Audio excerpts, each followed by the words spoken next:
मैंने कौन? तेरी बिलाल को बोल दिया था मैंने।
अच्छा, अब चौथी कंडीशन हम देखते हैं कि हमने नो प्रिजम्पशन तक कर लिया था, फॉल्स कैसे होता है। ठीक है। अच्छा, अब चौथी कंडीशन कौन सी है? Circular wait. सर्कुलर वेट में यानी कि P1 P2 का वेट कर रहा है, P2 P3 का वेट कर रहा है, P3 P4 का, P4 दोबारा P1 का। तो इसमें अगर ऑर्डरिंग को अगर अरेंज कर लिया जाए, ऑर्डरिंग कैसे अरेंज किया जाए? ये जो ऑर्डर हो वो इंक्रीजिंग ऑर्डर ऑफ इनोमिनेशन। क्या मतलब? या इंक्रीजिंग ऑर्डर के अंदर रिक्वेस्ट की जा सकती है, डिक्रीजिंग ऑर्डर में रिक्वेस्ट नहीं की जा सकती। यानी कि P1 जो है वो P1 जो है वो P2 को रिक्वेस्ट कर सकता है। क्यों कर सकता है? कि P2 is greater than P1, 2 is greater than 1 है ना, 2 इज ग्रेटर देन 1, तो इंक्रीजिंग ऑर्डर इंक्रीज हो रहा है, ठीक है, रिक्वेस्ट कर सकता है। P2 P3 को रिक्वेस्ट कर सकता है।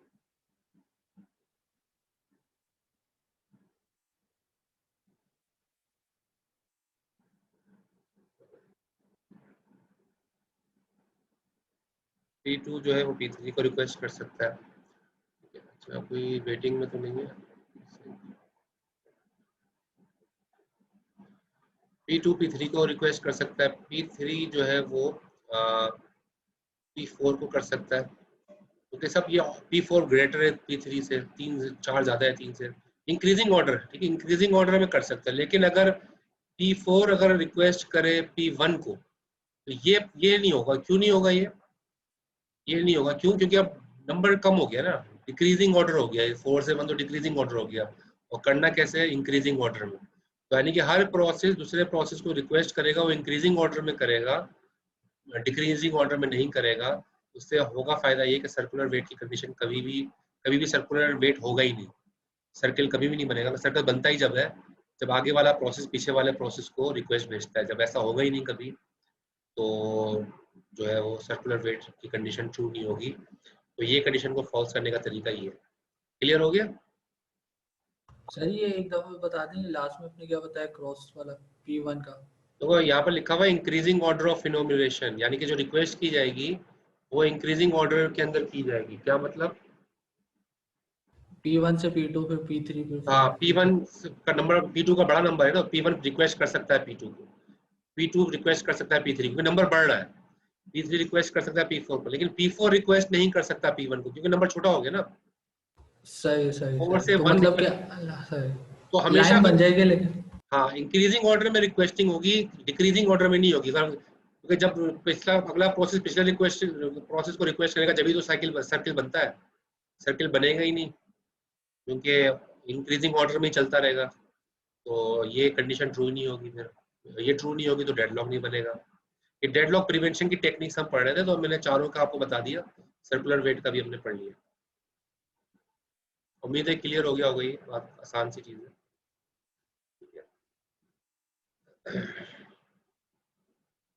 अच्छा, अब ये स्लाइड तो खैर इतना कोई खास नहीं है। डेडलॉक अवॉइडेंस पढ़ते हैं। डेडलॉक अवॉइडेंस क्या है कि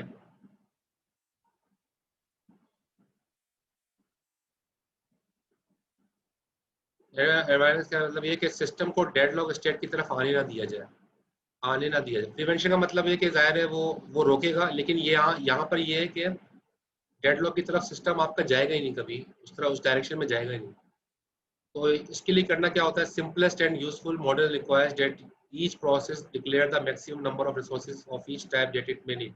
यानी कि हर प्रोसेस शुरू में बता देगा कि मुझे ये रिसोर्सेज चाहिए, शुरू में बता देगा कि मुझे जब चलूंगा तो मुझे प्रिंटर भी चाहिए होगा, मुझे हार्ड डिस्क भी चाहिए होगी, मुझे रैम भी चाहिए होगा, मुझे जो है ना डीवीडी ड्राइव भी चाहिए। वो शुरू में ही बता दे हर प्रोसेस के भाई मुझे इतने रिसोर्सेज चाहिए, ठीक है। तो फिर वो एल्गोरिदम जो है चलेगा डेडलॉक अवॉइडेंस का, और वो चलेगा, और वो फिर वो शुरू में ही तय कर लेगा कि भाई सर्कुलर वेट नहीं बनना चाहिए, क्योंकि वो देखेगा कि भाई सबने हर एक ने अपना अपना बता दिया। अब वो इस तरीके से ऑपरेटिंग सिस्टम सबको असाइन करेगा कि सर्कुलर वेट ना बन पाए, ठीक है। और जब जाहिर है ये सर्कुलर वेट नहीं बन पाएगा, नहीं बनेगा तो डेडलॉक भी नहीं होगा। तो एक ये तरीके कार है डेडलॉक अवॉइडेंस का भी। तो उसमें resource allocation state is defined by the number of available. Her resources her process बताएगा, यानी कि हर प्रोसेस जब अपनी शुरू में नीड बता देगा तो फिर टोटल अवेलेबल रिसोर्सेज और एलोकेटेड रिसोर्सेज जो है ना वो ऑपरेटिंग सिस्टम देख सकेगा कि हर प्रोसेस को कितने रिसोर्सेज जो है एलोकेट हुए हैं और टोटल कितने अवेलेबल हैं जो दिए जा सकते हैं। उसको देखते हुए वो जो है असाइन करेगा और सर्कुलर वेट ना बन पाए, इस तरह से एल्गोरिथम काम करेगा और नतीजे में होगा कि अगर डेडलॉक बनेगा नहीं, ठीक है। यानी कि ये वो स्ट्रेटेजी है कि डेडलॉक की तरफ आपका सिस्टम जाएगा ही। तो ये ऐसे एल्गोरिथम को कहते हैं डेडलॉक अवॉइडेंस एल्गोरिथम। तो बहरहाल ये तो ये होता है। अब आगे हम पढ़ते हैं सेफ स्टेट क्या है।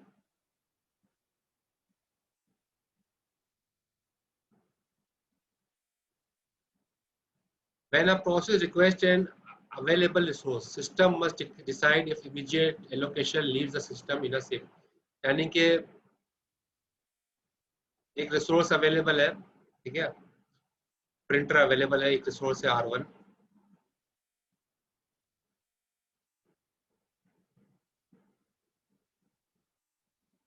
ये अवेलेबल है। प्रोसेस 1 जो है वो देख रहा है कि भाई R1 है, तो इसने इसकी रिक्वेस्ट भी भेजी हुई है और ये अवेलेबल भी है, किसी के पास है नहीं, तो ये तो फौरन मिल जाएगा, इसको इमीडिएट एलोकेशन हो जाएगी। लेकिन इसको देने से पहले देखा जाएगा कि कहीं ऐसा तो नहीं इसको दे दिया, उसको देने के बाद कहीं ऐसा तो नहीं कि सिस्टम जो है वो अनसेफ स्टेट में चला जाए। ठीक है, अनसेफ स्टेट का मतलब क्या है कि ऐसा तो नहीं कि इसको दे दिया और R1 को जो है ना और प्रोसेस भी मांग रहे थे, वो सारे वेटिंग में चले जाएंगे। तो ऐसा तो नहीं इसको देने के बाद हमारे पास रिसोर्सेज बचे ही नहीं।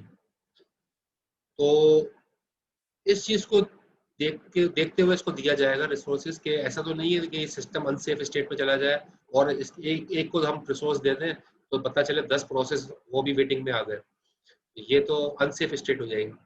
तो हमेशा रिसोर्स को जब दिया जाता है जब ये तसल्ली हो जाए ऑपरेटिंग सिस्टम को कि भाई इसको रिसोर्स देने से सिस्टम जो है वो अनसेफ स्टेट में नहीं जाएगा बल्कि सेफ स्टेट में रहेगा। सेफ स्टेट का मतलब क्या है कि कोई पेंडिंग में नहीं होगा, कोई जो है ना वो डेडलॉक नहीं बनेगा, कोई मुस्तकिल प्रोसेस पेंडिंग में नहीं चला जाएगा अगर इस रिसोर्स को इस प्रोसेस को असाइन कर दिया जाए। ठीक है। तो यहाँ पर ये जैसे लिखा है system is in safe state if there exist a sequence P1 P2 Pn, P1 से लेकर Pn तक सीक्वेंस जो प्रोसेस का वो चल रहा है, of all the process in the system such that for Pi the resources that Pi can still request can be satisfied by the currently available resources plus। अच्छा यहाँ पर थोड़ा टेक्निकल टर्म यूज किए, इसको यहाँ से समझे सेफ स्टेट क्या है। ये आखिरी ये जो पॉइंट्स है ये अच्छे हैं, इसे समझे। एक मिनट में मिटा दूं दोबारा से।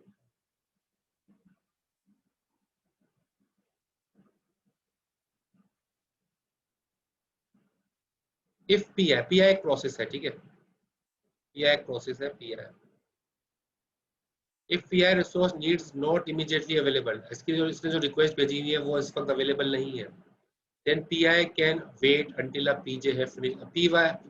अब ये Pi जो है किसी रिसोर्स का जो है वो कोई रिसोर्स, किसी रिसोर्स के लिए इसने रिक्वेस्ट भेजी हुई है और रिसोर्स ये है, ठीक है, ये रिसोर्स है वो फॉर एग्जांपल। Pi जो है वो इसका वेट कर रहा है और ये है किसके पास रिसोर्स, ये है रिसोर्स अगले प्रोसेस के पास, इसको हम कह रहे हैं Pj। Pj एक अलग प्रोसेस है, उसके पास ये रिसोर्स रखी हुई है, उसने ये इसको असाइन हुई हुई है ये रिसोर्स, जाहिर है Pi ये वेट कर रहा होगा।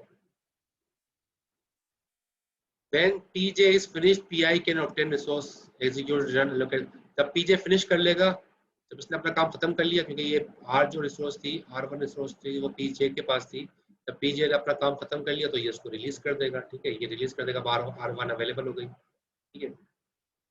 तो जब R1 अवेलेबल हो गई, ठीक है, जब Pj ने जब रिलीज कर दिया तो फिर क्या होगा, फिर R1 जो है वो Pi को मिल जाएगी, R1 Pi को मिल जाएगी। इससे फायदा क्या होगा कि इस सीक्वेंस में अगर चलेगा, फिर इसके बाद जो है अगला कोई प्रोसेस होगा तो जब वो ये Pi काम कर चुकेगा, i प्लस वाला जो अगला प्रोसेस है उसको ये रिसोर्स मिलना शुरू हो जाएगी।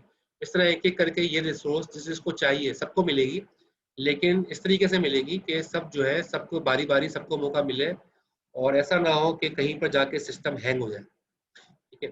ऐसा ना हो कि आगे जाके कहे कि भाई अब तो ये रिसोर्स अवेलेबल, रिसोर्सेज कम है, रिक्वेस्ट ज़्यादा है, रिसोर्सेज कम है, सिस्टम में डेडलॉक आ गया, ऐसा नहीं होने पाए, ठीक है। तो सिस्टम सेफ स्टेट में जब भी होता है कि किसी भी प्रोसेस को उसको जो रिसोर्स चाहिए उसको रिसोर्स देने से बाकी जो है ना बाकी मानता जो प्रोसेस है वो वेटिंग में ना चले जाए, मुसलसल पेंडिंग में ना चले जाए। अगर ऐसा नहीं हो रहा तो सिस्टम सेफ स्टेट में, तब तो आप इसको जो रिसोर्स मांग रहा है प्रोसेस उसको दे दें। लेकिन अगर किसी प्रोसेस को रिसोर्स एलोकेट करने में बाकी मानदा प्रोसेस जो है वो पेंडिंग में चले जाते हैं तो फिर वो अनसेफ स्टेट हो जाती है, ठीक है। तो अनसेफ स्टेट में दाखिल ना हो पाए सिस्टम, बल्कि सेफ स्टेट में ही रहे। सेफ स्टेट में कभी भी डेडलॉक नहीं बनेगा, अनसेफ स्टेट में चांसेस होते हैं डेडलॉक बनने के।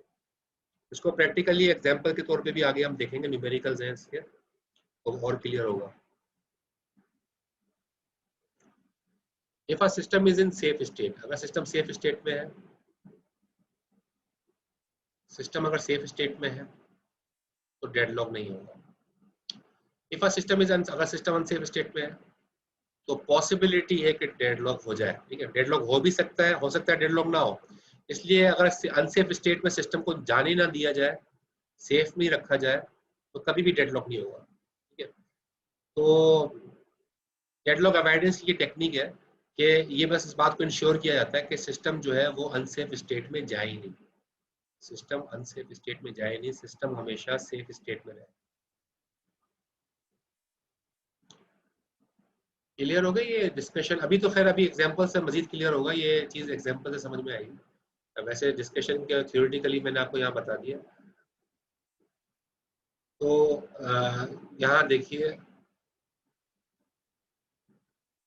ये सेफ स्टेट है, सेफ स्टेट में डेडलॉक नहीं, ग्रे रंग में सेफ स्टेट दिखा रहे हैं, उसमें डेडलॉक। लेकिन अनसेफ स्टेट के अंदर डेडलॉक की पॉसिबिलिटी है। हो सकता है अगर यहाँ पर आप मौजूद हो डेडलॉक ना हो, लेकिन हो डेडलॉक हो भी सकता है, क्योंकि सेफ स्टेट कौन सी है? अनसेफ। तो अगर आप सिस्टम को हमेशा सेफ स्टेट में रखोगे, रिसोर्स को ऐसे एलोकेट करोगे प्रोसेस को कि सिस्टम हमेशा सेफ स्टेट में रहे, एक को रिसोर्स देने से बाकी जितने रिसोर्स प्रोसेस हैं वो सारे पेंडिंग में ना चले जाए। अगर वो ऐसा नहीं हो रहा, सेफ स्टेट में हो रहा है, तो फिर आपका सिस्टम सही है। वरना रिसोर्स हम जो प्रोसेस रिक्वेस्ट कर रहा है उसको हम रिसोर्स देंगे नहीं अगर सिस्टम अनसेफ स्टेट में जा रहा है तो। ठीक है, तो ये डिस्कशन हमने कर ली थ्योरेटिकली। प्रैक्टिकली अब थोड़ा सा इसको हम यहाँ देख लेते हैं।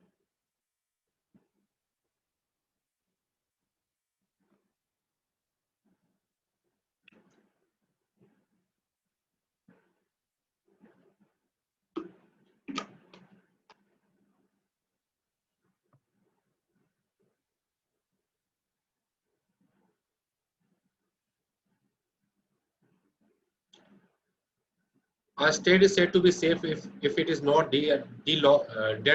If it is not deadlocked and there is some scheduling order in which every process can run and completion even if all of them suddenly request their maximum number of resources immediately.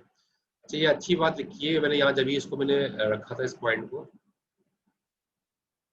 कि अगर हर process अपने सारे maximum resources को मांगे एक ही वक्त में, P1 है, P2 है, P3 है, P4 है, P1 को जितने रिसोर्सेज चाहिए वो सबकी रिक्वेस्ट करे, P2 को जितने रिसोर्सेज चाहिए वो सबकी रिक्वेस्ट करे, P3 को जितने चाहिए वो सबकी रिक्वेस्ट, हर प्रोसेस को जितने रिसोर्सेज चाहिए सबकी वो रिक्वेस्ट करे, हर प्रोसेस रिक्वेस्ट कर रहा हो और सबकी सारी मैक्सिमम रिसोर्सेज को जो जो रिक्वेस्ट किए हैं उनको अगर वो दे भी दी जाए, इस ऑर्डर में दी जाए, इसके अंदर शेड्यूलिंग ऑर्डर करना पड़ेगा, इस ऑर्डर के अंदर प्रोसेस को रिसोर्सेज दी जाए कि डेडलॉक ना बनने पाए। ठीक है, तो अगर वो ऑर्डर सही है तो हम कहेंगे सेफ स्टेट है। अगर वो ऑर्डर ऐसा जो ऑर्डर किया है उसके अगर वो डेडलॉक की तरफ ले जा रहा है तो हम कहेंगे वो अनसेफ स्टेट है। अब इसकी एग्जांपल देखें, जैसे यहाँ लिखा है टोटल रिसोर्सेज है 10, टोटल रिसोर्सेज 10 है, 7 जो है ऑलरेडी एलोकेट हुए हैं। ठीक है, 10 में से 7 तो एलोकेट हुए हैं, बचे कितने? 3, तो 3 रिसोर्सेज क्या है? फ्री है। ठीक है, अब यहाँ पर देखो टोटल रिसोर्सेज 10 बता दिए, 7 एलोकेट हुए हैं, बचे 3। ठीक है, अब यहाँ पर देखो प्रोसेस का दिखाया, एक प्रोसेस है प्रोसेस ए, एक प्रोसेस है प्रोसेस बी, एक प्रोसेस है प्रोसेस सी। तो तीन के पास कितने रिसोर्सेज हैं? 3 के पास जो है वो है, इसका मतलब इसके पास है, एलोकेट हुए हैं। तो 3 रिसोर्सेज किसको किसको एलोकेट हुए हैं? प्रोसेस ए को। 2 रिसोर्सेज किसको एलोकेट हुए हैं? प्रोसेस बी को। 2 रिसोर्सेज किसको एलोकेट हुए हैं? प्रोसेस सी को। तो 3, 4, 5, 6, 7, तो जो कह रहे हैं ना 7 रिसोर्सेज एलोकेट हुए हैं, वो ये बात जो यहाँ लिखी है 7 रिसोर्सेज ऑलरेडी एलोकेटेड। तो आप देखो 7 रिसोर्सेज एलोकेट हुए हैं, 3 ए के पास है, 2 बी के पास है, 2 सी के पास है, तो ये 7 हो गए टोटल। बच्चे कितने? फ्री कितने हैं? 3, ये अवेलेबल है, जो फ्री लिखा है नीचे ये अवेलेबल है। लेकिन हर प्रोसेस को इसने अपनी मैक्सिमम नीड भी बताई है। ये ने बताया कि मुझे मैक्सिमम चाहिए 9, इस वक्त तो मेरे पास 3 है लेकिन मुझे 9 चाहिए टोटल अपनी एग्जीक्यूशन कंप्लीट करने के लिए। बी कह रहा है इस वक्त तो मेरे पास 2 है लेकिन मुझे मजीद 4 रिसोर्सेज चाहिए। सी कह रहा है इस वक्त तो मेरे पास 2 है, मजीद मुझे 7 रिसोर्सेज चाहिए। अवेलेबल कितने हैं? 3 रिसोर्सेज अवेलेबल है। ठीक है, तो अच्छा मैं थोड़ा सा गलत जुमला कह गया, जुमला मैं दोबारा बोलता हूँ, ये सुने, दोबारा से सुने, सेंटेंस गलत कह दिया। ये कह रहा है कि मेरे पास 3 रिसोर्सेज है, मुझे 9 रिसोर्सेज टोटल चाहिए, तो 3 तो है, भाई कितने बचे?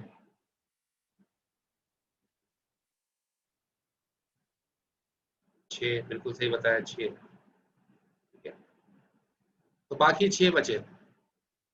ठीक है, तो बाकी 6 बचे। अच्छा, बी कह रहा है मेरे पास 2 तो हैं लेकिन मुझे टोटल 4 चाहिए, तो इसको बी को कितनी रिक्वायरमेंट होगी?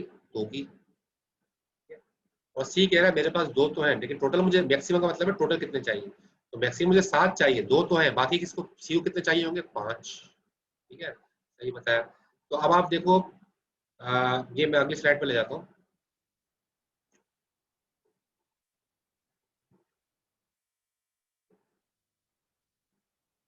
तो ये कह रहा है कि मेरे पास 3 है, टोटल 9 चाहिए, तो 3 है इस वक्त, तो 6 चाहिए होंगे तो 9 होगा।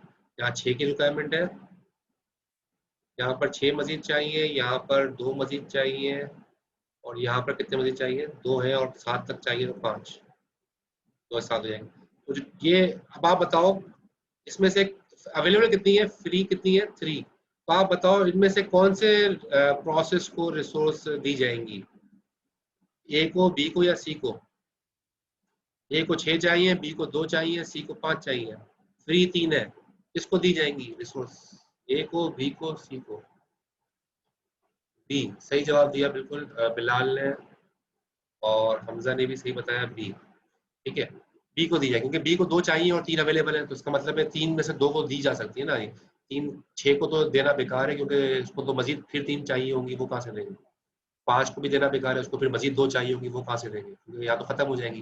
लेकिन यहाँ खत्म नहीं हो रही, यहाँ 2 है और यहाँ एलोकेशन हो सकती है। तो बी, ठीक है, तो बी को रिसोर्स दे दी। जब बी को रिसोर्स दे दी, उसको 2 चाहिए थी, उसने 2 दे दी, तो यहाँ कितनी बची फिर? 1, ये 3 थी ना, 3 में से 2 दे दी तो 4 हो गई। ठीक है, 2 थी, 2 दे दी तो 4 हो गई इसकी। इसके पास कितनी बची? 1। अब इस चारों की चारों, इसको टोटल 4 ही चाहिए थी और चारों की चारों इसको मिल गई।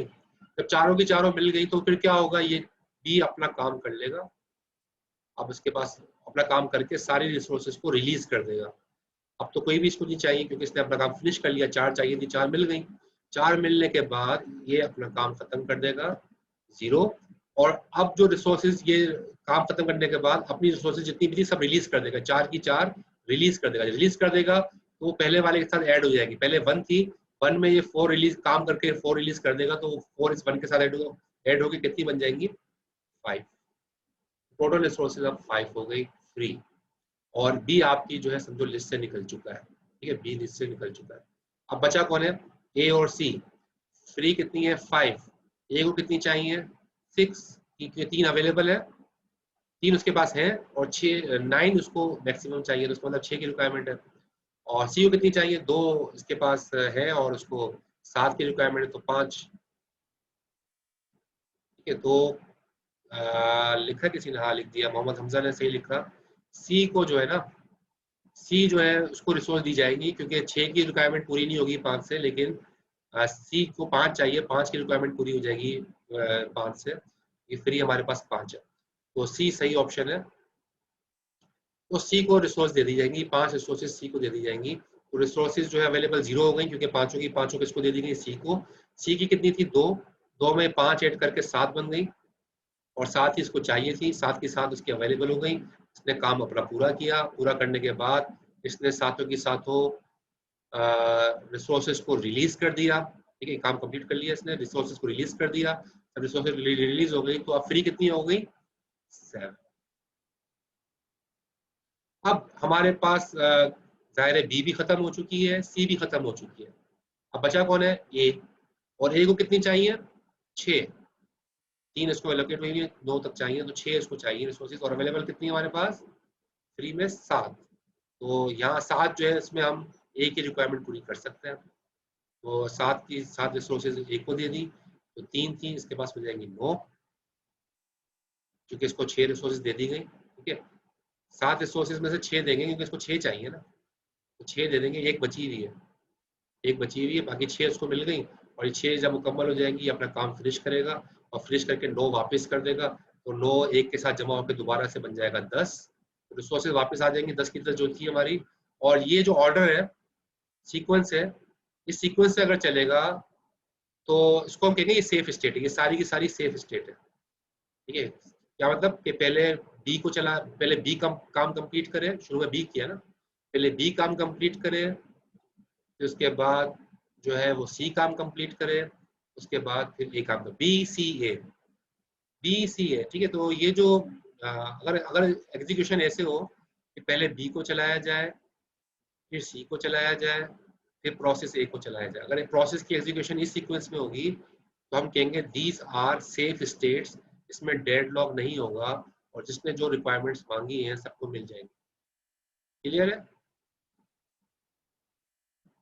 सेफ स्टेट आपको समझ में आया होगा। सेफ स्टेट ये है भाई, रिसोर्सेज जिसको जो चाहिए इस सीक्वेंस में दो कि डेडलॉक जो है ना आखिर में सबको मिल भी जाए, और आखिर में डेडलॉक ना बने, कोई वेटिंग में ना रहे।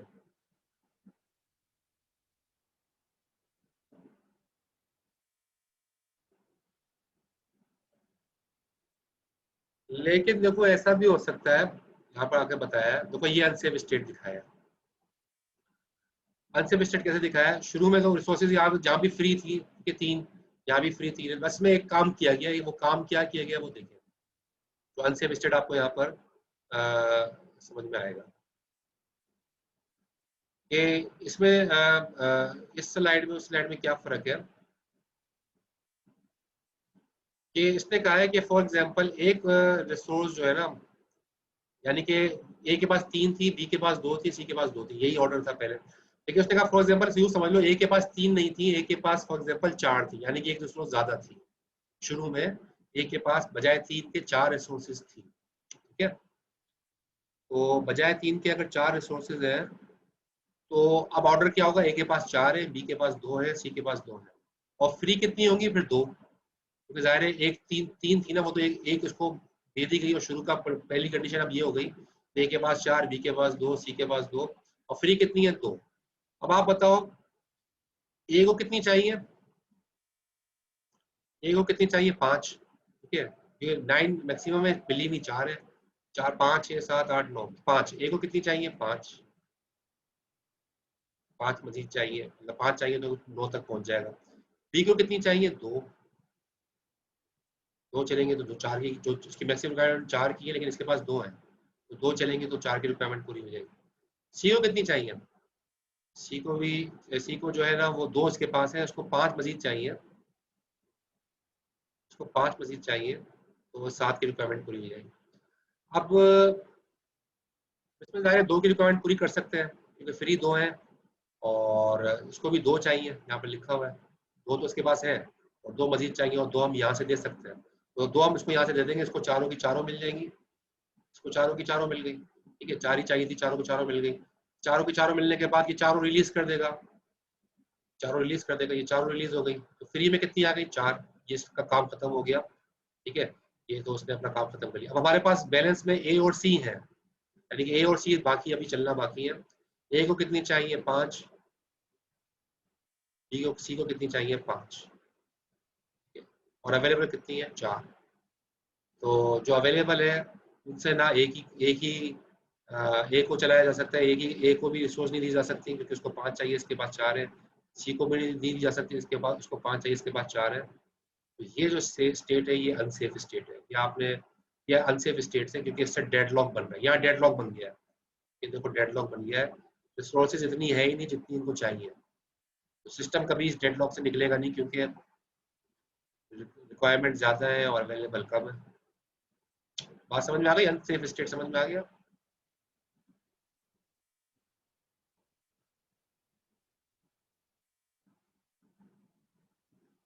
ये अनसेफ स्टेट्स हैं जो आपको आखिर में जाके आप फंस गए, रिसोर्सेज जो है ना वो कम रह गई, रिक्वायरमेंट ज़्यादा है, रिसोर्सेज कम है, जो फुलफिल नहीं कर पा रहे। तो ये है अनसेफ स्टेट्स। तो अब आपके जहन में क्लियर हो गया होगा सेफ स्टेट्स क्या होती हैं और अनसेफ स्टेट्स क्या होती हैं। अच्छा, ये टॉपिक अभी हमारा चल रहा है, अवॉइडेंस एल्गोरिथम का भी करेंगे, और स्लाइड्स हैं तकरीबन कहाँ तक पहुँचे हम। इसके बाद एक चैप्टर और भी है, वो मिड में वो भी आएगा। चले कोशिश करते हैं, इंशाल्लाह अगली क्लास में इसको मैं मुकम्मल करूँगा। अभी आपको जो है ना क्विज करें, आप लोग क्विज है, क्विज 3, और क्विज 3 जो है LMS पे जाके वहाँ मैंने रख दिया, आपको मैं टाइम दे रहा हूँ इसका 15 मिनट का टाइम दे रहा हूँ मैं, ठीक है।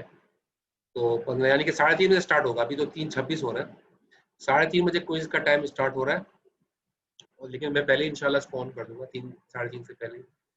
तो 3:45 पे ना 3:45 पे क्विज का टाइम खत्म हो जाएगा, तो आप 3:45 तक सबमिट करा दीजिए, ठीक है।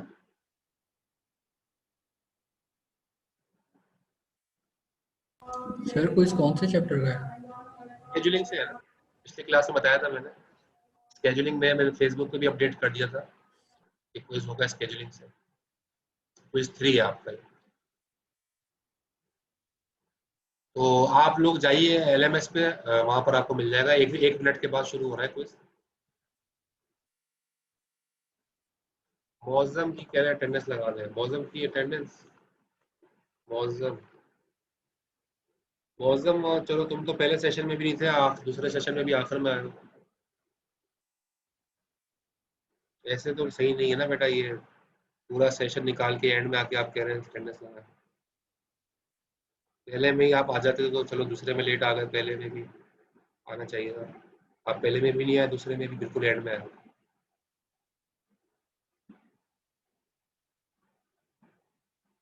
चलो देखते हैं अटेंडेंस आपका क्या करना है।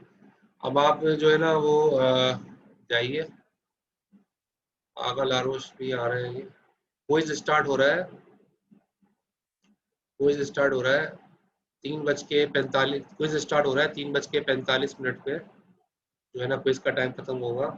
LMS पे जाके वहाँ से क्विज जो है 14 पार्टिसिपेंट नजर आ रहा है मुझे, ठीक है। तो LMS पे जाके आप वहाँ जाके देख लीजिएगा, वहाँ पर आपको क्विज मिल जाएगा।